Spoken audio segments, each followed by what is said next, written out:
So without further ado, Christine, please, the floor is yours. Christine is the founder of Terra Water, an incredible entrepreneur that has been here in Bali, running a very, very successful and interesting business, and is going to give us all details about that. So please, a big round of applause for Christine.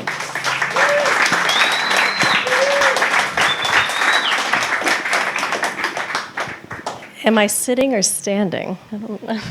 You choose. There's a chair. There's no table for my water, so I'll put that there. Thank you for the warm introduction, the two of you. The grounding was very nice, Jen. Renato, I don't even think I need to give a presentation. You've covered everything. We can all go home. My business cards are on the table. Let's self-filter that.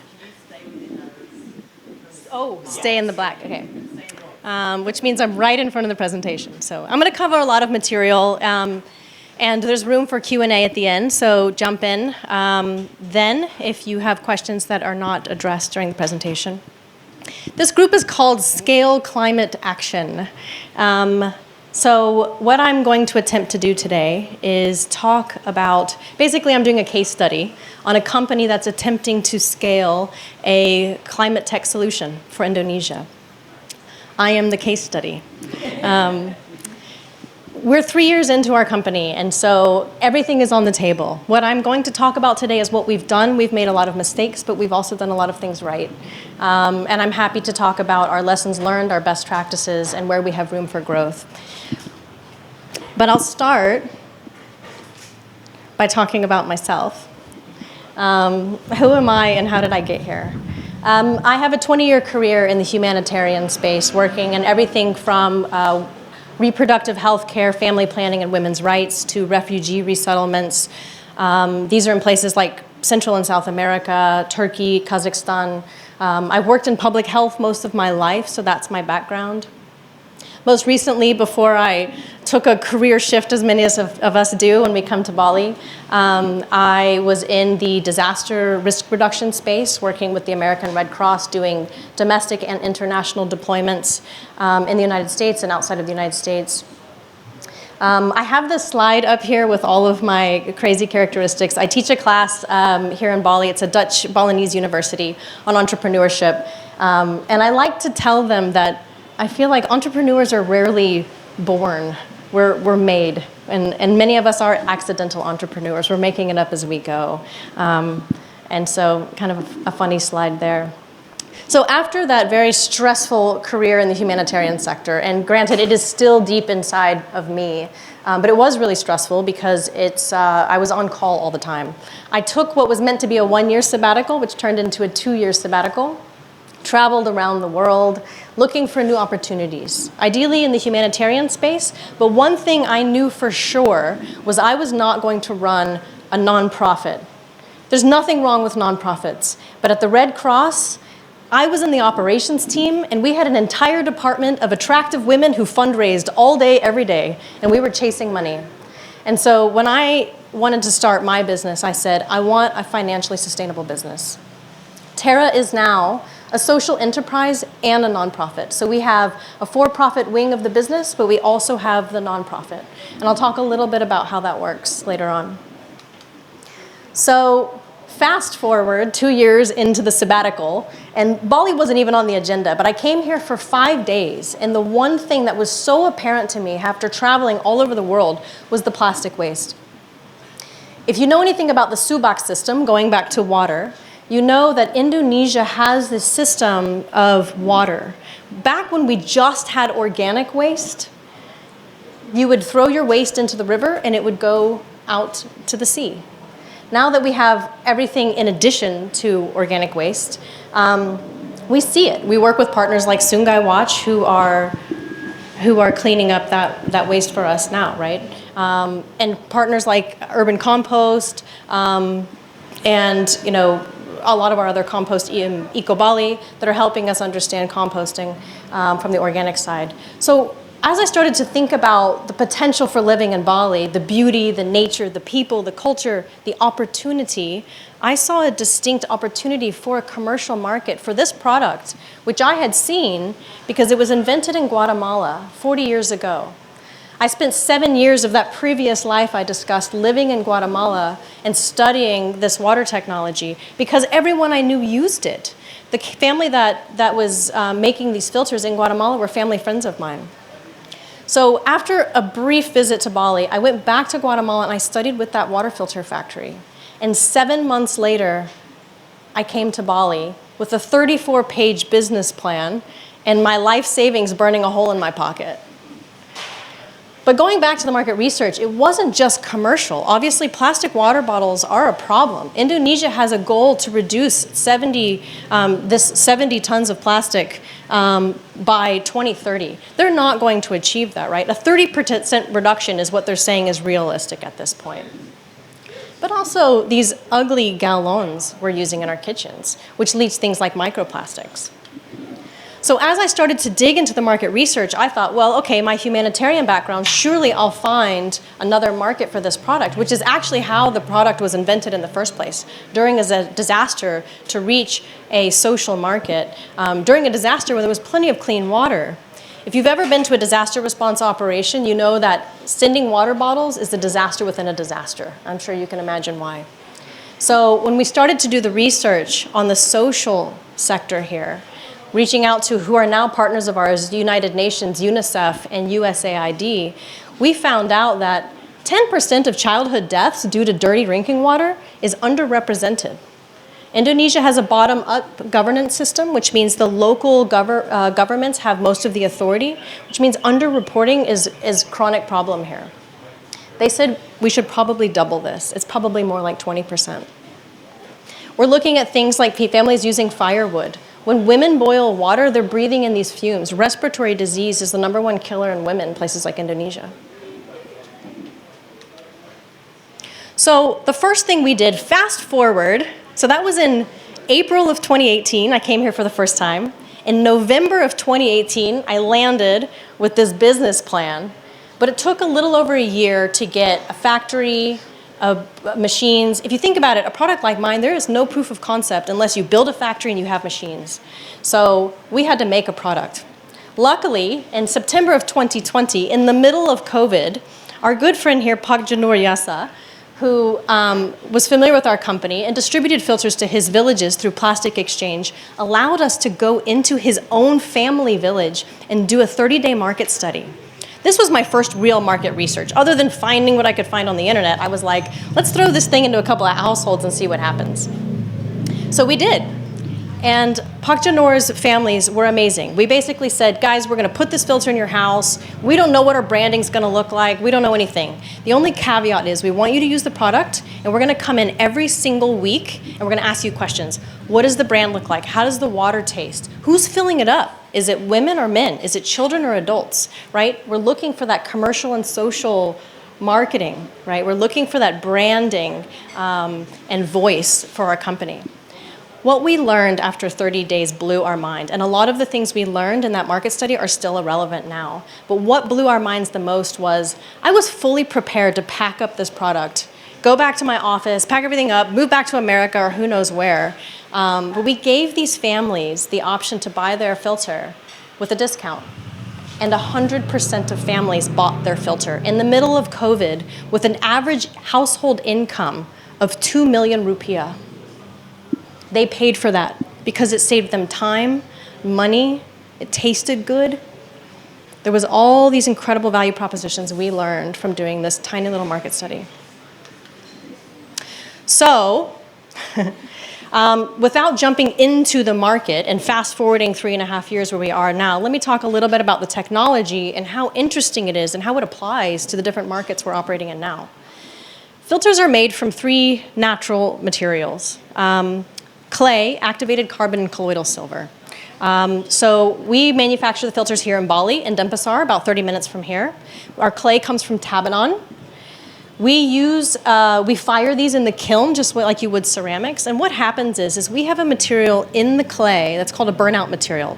And basically it creates microscopic pores smaller than bacteria and viruses. It's that simple. It's a gravity filter, really simple technology, but highly effective.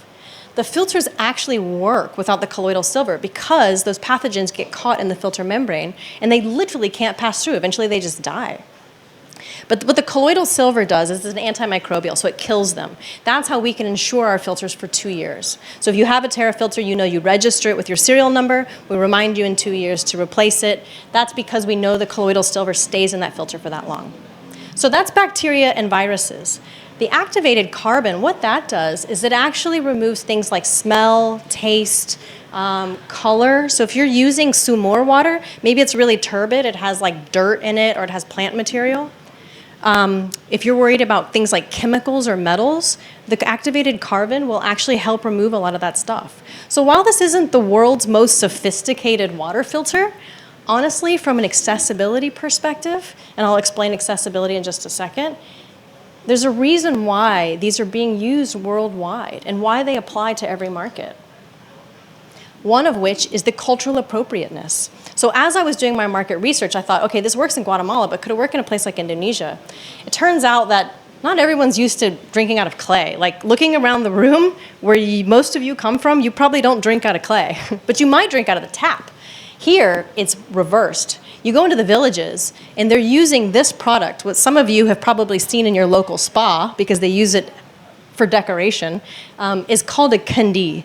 And basically, it's a traditional water vessel being used in Indonesia for over 2,000 years. The idea we're trying to do is replicate a modern version of this, ancient traditions and modern technology, so that we can pull in the average Indonesian customer. And then also make it really nice for those of you who aren't used to using clay. So what we've done is we've taken this technology, we've looked at this market, and again, Indonesia is a new market. We're talking new market, new product. No one has ever used this product here before. They've used a version of this, but not this. That's a really challenging prospect and very risky. You might call me crazy. I might still be crazy. But I'm going to read this vision statement here because I think what it does is it sums up what we represent as a company and what we're trying to achieve. And this will make more sense as you start to hear about the market. Closed loop. If you don't know what closed loop means, it means circular economy. Closed loop water filters that solve social and environmental challenges exactly where they're made. From a company that is securing renewable raw material supply chains and preserving ancient traditions while tackling key challenges in preserving health and planet. Proving that truly sustainable, profitable business is possible. And we'll talk about how. So fast forwarding again 3.5 years. This is a map of Indonesia. And these here are just some high-level statistics. We have about 274 million people. If you don't know what that means, it means we're the 4th most populated country in the entire world, spread out over somewhere between 14 and 17,000 islands.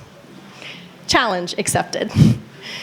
Our average family size is 3.8. That's the latest statistic. That means we have 72 million households. Challenge accepted. 27.4 million BOP. BOP stands for bottom of the pyramid. Now, this is a term we use in the humanitarian space to talk about people who make at or below the poverty level. Another way to define BOP is people who make less than $1 a day. In Indonesia, that's a lot of people. That's more than most people's country's population. And then the reports we're getting right now are that about 54 million are cooking with wood. I actually think it's higher than this. Based on our own studies and what we're seeing in villages, people are using wood. In Pakjanor's village, in the middle of COVID, Samsam village is 30 minutes north of Denpasar. If you need to go to like the hardware store, you drive into Denpasar. No big deal. 70% of those families were boiling their water in the middle of COVID. They couldn't afford gallons. So Indonesian families are boiling. The orange pin here is Bali. This is our headquarters and main distribution at the moment. All the yellow is where we're distributing outside of Bali and have been for 3.5 years. Blue are social and environmental projects, either through us or through partners who are using filters for their projects. And then gray here is projected filter factories based on market, commercial and social. The reason I have this little graph here is so you can see urban density. And if, in case you can't read that, and I can barely read it this close, basically Java is 54%. The island of Java is 54% of the country's population. Sumatra is nearly a quarter. So the whole density of the country is living here and here. I mean, there's pretty big islands. And then it's Borneo. And if you look at wealth, it's in the west, and then rural, sort of more bottom of the pyramid populations are in the east. Here's a graph of where we're currently selling. So we've got top, middle income, and social segment. This varies on any given day. So on any given day, this could be 50%, it could be 30%. It depends on the projects that we're having. As we scale, we'd like to have a more even distribution of where we're doing our social and commercial operations. And then this is a graphic just to show you where our people live. So when we start to get to that bottom of the pyramid, we're going to be out into the villages. So that presents some interesting challenges for our technology. A little more traction since 2020. Right now, on any given day, it's 50% businesses and 50% families. That's mostly in Bali, but 20% of sales are Jakarta. We've done very little marketing in 3 years. We've been a grassroots, organic company, kind of word of mouth sales. So this has been really interesting to see this traction. It's only $250,000 for a replacement filter, which will become more obvious to you in just a moment because you'll see what cost savings families are getting. In 2024, we're applying for and hope to get carbon credits, which will be huge for our company. If you have questions about carbon credits, I can answer some, but I can guarantee you there's someone in this audience who probably knows more about them than me. And then finally, just an interesting point. The Guatemalan filter company, who's been around for 40 years, claims to have distributed to 40% of the country's population. So that's the potential market penetration of this technology in a country very similar to Indonesia that has high income, high middle, and bottom of the pyramid. So we're going to jump straight into those markets. So this is top income markets. What you're looking at here is, we like to think of our impact in three main buckets: environmental, economic, and social. So environmental, we have 312 less gallons that you would have to buy over 2 years, 50% cost savings, and then these people are motivated by health and a reduction in microplastics. So filters keep healthy minerals in the water, and they take out things like microplastics. So that's one value proposition many people like about the filters. What's interesting about these buckets too is we laid these out for impact, but what we've noticed is in those distinct markets, this is our marketing. This is our value proposition. Those of you in here might be motivated by this: scale climate action. You start to get into that middle pyramid, money, cost savings is a really, really big deal. When you actually get to the top of the pyramid, people care about the social stuff, but also people are motivated by health in their own home. So the second level is the upper middle. And what we start to see that's a little bit different in the upper middle is more Indonesian families. The environmental is about the same, except for they'll use less gallons because it's a smaller scale business. Economics is about the same too, except we're looking at 70 million rupiah saved if you use filters instead of 5 gallons a day, as opposed to 140 million rupiah saved. So the cost savings is kind of just stupid. And then family, again, is health and microplastics. But on the business side, it's, again, CSR and ESG. This has really been an incredible business opportunity for us to sell to high-end hospitality or businesses who then donate back to the community. So that's more sales for us. It's more impact for us because we're engaging partners at that higher level who are in the commercial market. And then finally, middle income. Long-term, this is our primary customer. These are the people that make up the country. Indonesia has registered 50 million micro enterprises. Registered. That's probably not the warung or the toko that's in front of your house where you get your LPG tank. These are registered businesses, which means this country is incredibly entrepreneurial. Everyone's a business owner here. My employees, hopefully not you two, maybe you two. Many of them have a side gig, right? Everybody's got a side gig here. So business is really a big market motivator for us. But even, again, going back to the environmental and economic savings for these average Indonesian families, this is huge. And going to the social, once we start to get this level, when you look at villages like Samsam that are boiling, 70% of families are boiling, there's still a huge risk that they're not boiling out all the dangerous pathogens. Only 50% of families that boil are actually boiling long enough to kill the stuff that makes them sick. So finally, we're at our bottom of the pyramid, or last mile markets. This is actually, we call this Bapak Samsam. This is from the Samsam study. So what we're looking at on the environmental side here, those families are boiling. There is no gallons, there are no water bottles. So what we're looking at is approximately 2.06 tons of carbon offset. Every time that family stops using biomass in Indonesia is typically defined as wood or coconut.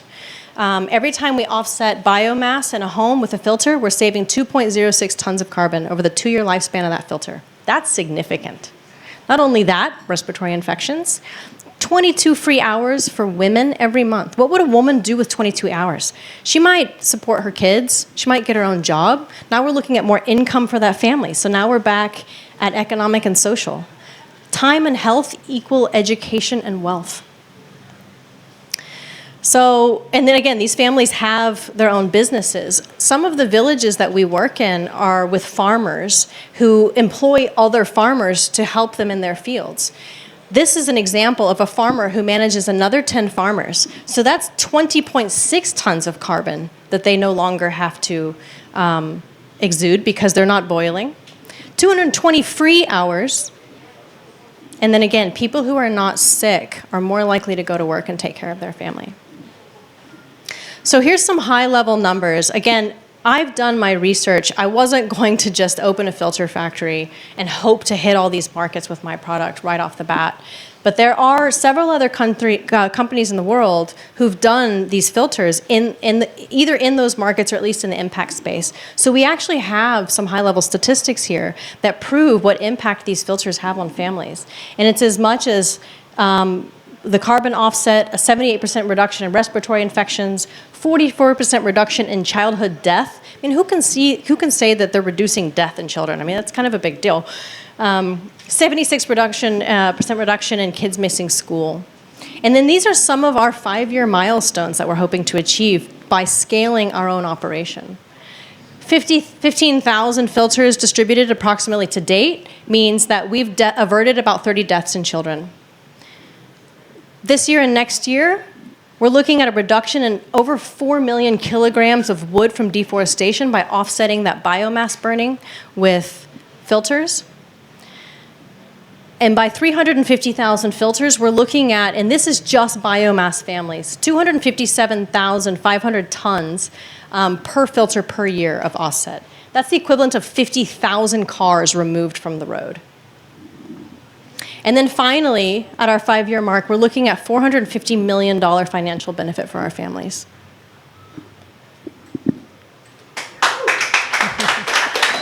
Thank you. And I think this one's a little bit more complicated, but this is basically our manufacturing. So this is a study that the Guatemalan Filter Company has done from cradle to delivery, from extracting the raw materials. So we use red clay from Tabanan, Bali, to delivering that filter to your home. And these are tiny little numbers, and I'm happy to share this study, but what they measured was global warming potential, cumulative energy demand, water use, and human toxicity potential. But essentially, it's 100 times more to make a water bottle and deliver it to the end user than it is to make a filter and provide you with the exact same amount of water. You can see the graph here also is the actual manufacturing. So it's everything. We use plastic buckets for our last mile users because it's the cheapest thing we can find. We don't like plastic buckets, but it's what we have and it's what the consumer can afford. But even with the plastic buckets, we're 1% of what a water bottle factory is doing for the same amount of water. Finally, here are some high-level statistics that I mentioned earlier. But I think one thing I want to touch on, I'm assuming most of you are familiar with the United Nations Sustainable Development Goals. These are goals that countries are meant to achieve by 2030. Terra hits 11. Some of these are external, so it's things like good health and well-being, obviously.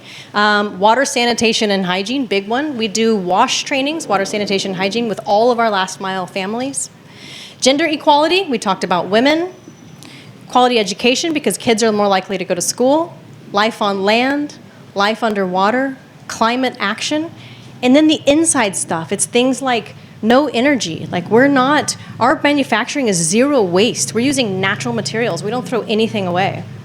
But also sustainable cities and communities, responsible consumption and production, and then industry, infrastructure, and innovation. This is an interesting one because as you'll see here, we have some really notable partners in the last 3.5 years. And a lot of this has been just due to networking. Just people finding out about us networking. Gojek ran an accelerator last year.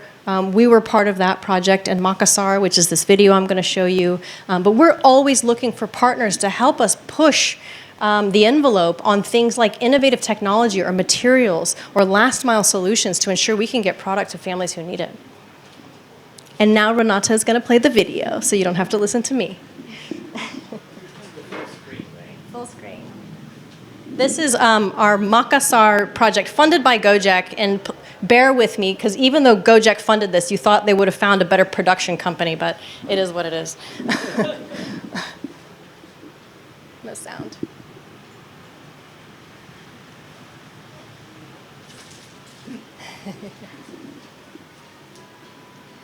I think it's all music anyway, you don't need to rewind.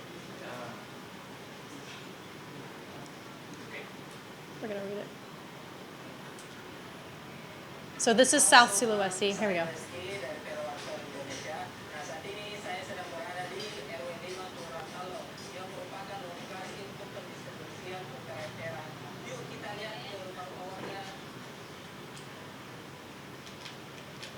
How colorful.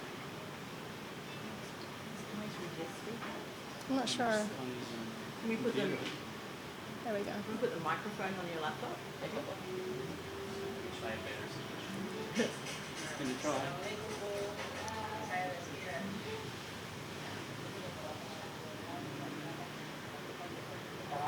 Apakah di rumah ibu ada filteran air? Ada. Boleh kami lihat filternya. Terima kasih. Salam. Duduk. Oh ya, terima kasih Bu. Ya. Nah, mungkin boleh perkenalan terlebih dahulu Bu. Saya Bu Ramla, tinggal di sini. Kalau di rumah keseharian hari-hari apa Bu? Ibu rumah tangga. Mungkin bisa diceritakan sedikit Bu, bagaimana kondisi air khususnya di RW 5? Kalau kondisi air di RW 5 sangat sulit. Mana lagi pergi ambil air pakai gerobak, belum lagi biayanya. Jadi kalau kita suruh lagi orang ambil kaki, pakai biaya lagi.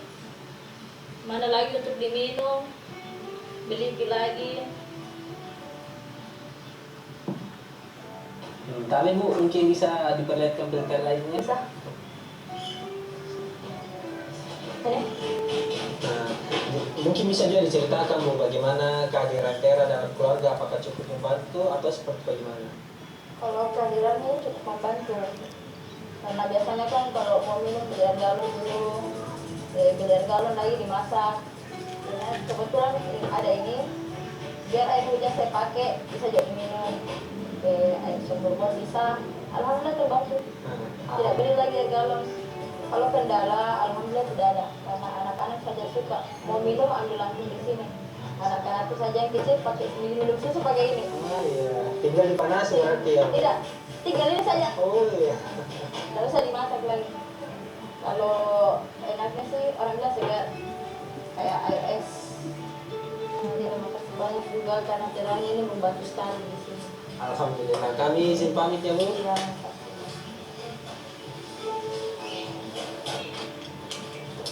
Nah, itu tadi kunjungan kita di salah satu rumah di warga RW 5 Kelurahan Talo.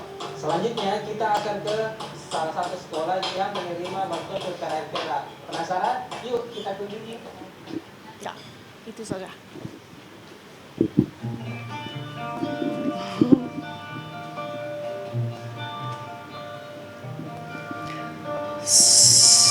So that is what South Sulawesi looks like. That is the capital city, Makassar. And we went through this project with Gojek. So this city was selected specially because they had one of the biggest problems we'd seen. Those carts that you see with the 6 jerry cans, those families spend up to 4 hours a day waiting in line just to fill those up. So we worked with Kupernik, a local partner here, to install rain catchment systems. So people didn't have to do any of this at all. They just filled up the gallons at the rain catchment systems, and then they put it straight through the filter. They never had to boil. It literally, like they got 3 free hours. In some families, it was even longer. And half the time they send their kids who are not in school because they have to work. So that means kids are not going to school either. So that's the business in a nutshell. If you have any specific questions about how we got here, how we access those markets, and how we do it, I think there's a very intensive Q&A.